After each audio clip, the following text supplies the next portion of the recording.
ევროპის ჩემპიონატზე საქართველოს ჰიმნი დღესაც აჟღერდა. ლუკა მაისურაძე ევროპის ჩემპიონი გახდა. მანამდე ვერცხლის medali მოიპოვა ტატო გრიგალაშვილმა, ხოლო ბრინჯაოს მედლისთვის ბრძოლაში დამარცხდა ლაშა ბექაური. ამჟამად საქართველოს სახელზე 3 ოქროსა და 2 ვერცხლის medaliა. გუშინ ევროპის ჩემპიონები ეთერლი პარტელიანი და ლაშა შავდათუაშვილი გახდნენ. ვერცხლის medali კი გიორგი სარდალაშვილმა მოიპოვა. NBA-ის პლეი-ოფში 2 ქართველი ითამაშებს. გოგა ბითაძის ორლანდო მეჯიკმა პლეი-ინის მატჩში შარლოტ ჰორნეტსი 121-90 დაამარცხა და პლეი-ოფის საგზური მოიპოვა.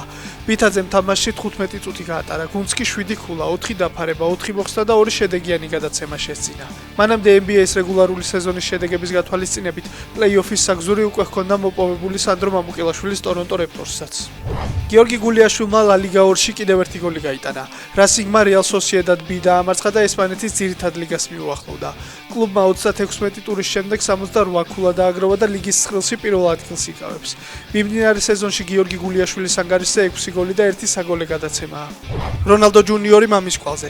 ლეგენდარული პორტუგალიელის შვილმა ალ ნასრის 16 წლამდელთა გუნდში ჰეტ-ტრიკი შეასრულა და კლუბს 4-3 მოაგებინა.